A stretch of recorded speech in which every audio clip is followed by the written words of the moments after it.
सर्वशास्त्र ज्ञाता सूतजी ऋषियों और मुनियों को आगे की कहानी सुनाते हुए कहते हैं, राजा की आज्ञा के बाद वो साधु अपने दामाद के साथ घर की तरफ निकल पड़ा। कुछ दूर जाने के बाद रास्ते में उसे एक व्यक्ति मिला जो डंडे के सहारे चल रहा था।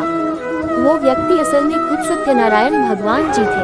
उन्होंने उससे पूछा, हे साधु, तुम्हारी नौक में क्या है? ये सुनकर वैश्य हंस पड़ा और अभिमान भरे स्वर में उसने कहा, हे सज्जन, आप मुझसे ये प्रश्न क्यों कर रहे हो? कहीं आपको मुझसे धन लेने की इच्छा तो नहीं? अगर ऐसा है तो मैं बता दूं कि मेरे नाव में तो आपको केवल बेल और पत्ते ही मिलेंगे। वैश्य की इस कठोर बोली को सुनकर भगवान ने कहा, ईश्वर करे तुम्हारी वाणी सच हो जाए। ऐसा कहकर वे कुछ दूर समुद्र किनारे जाकर बैठ गए। अब उस वैश्य साधु ने जब अपनी नाव की ओर देखा तो वह दंग रह गया। उसकी नाव में रखे सारे वस्त्र और आभूषण बेल और पत्तों में बदल गए। ये देख वैश्य बेहोश हो गया। कुछ समय बाद जब उसे होश आया तो वह बहुत दुखी हो गया। तभी वैश्य के दामाद ने कहा, पिताजी आप चिंतित न हो, ये सब उसी व्यक्ति के अभिशाप की वजह से हुआ है। हमें बिना देर किए उनके चरणों में गिरकर माफी मांग लेनी चाहिए, तभी जाकर हमारा ये दुख दूर हो सकेगा।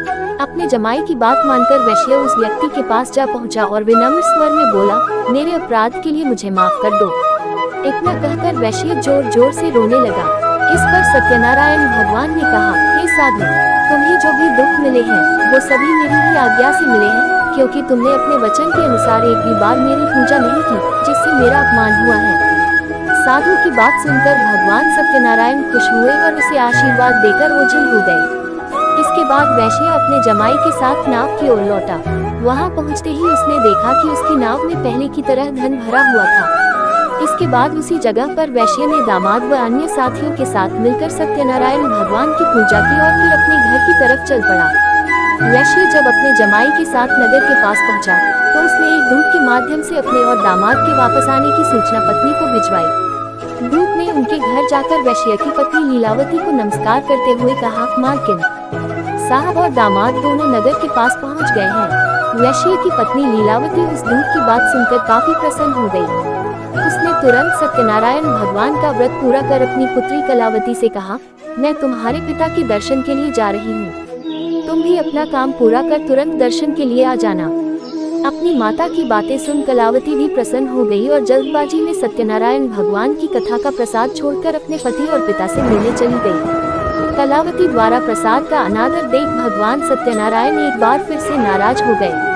क्रोध में आकर उन्होंने नाव सहित कलावती के पति को पानी में डुबो दिया।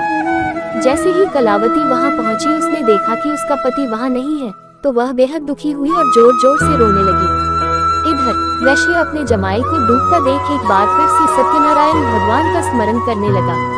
उसने प्रभु से प्रार्थना की और कहा, हे ईश्वर, कृपा कर मेरे परिवार से हुई भूल को माफ कर दे। साधु की प्रार्थना सुनकर सत्यनारायण भगवान ने कहा, हे साधु, तुम्हारी बेटी ने मेरे प्रसाद का अपमान किया है। यही कारण है कि उसका पति ये दंड झेल रहा है।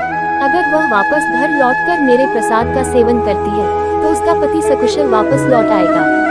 इतना सुनते ही कलावती तुरंत घर के अंदर जाती है और प्रसाद का सेवन करती है।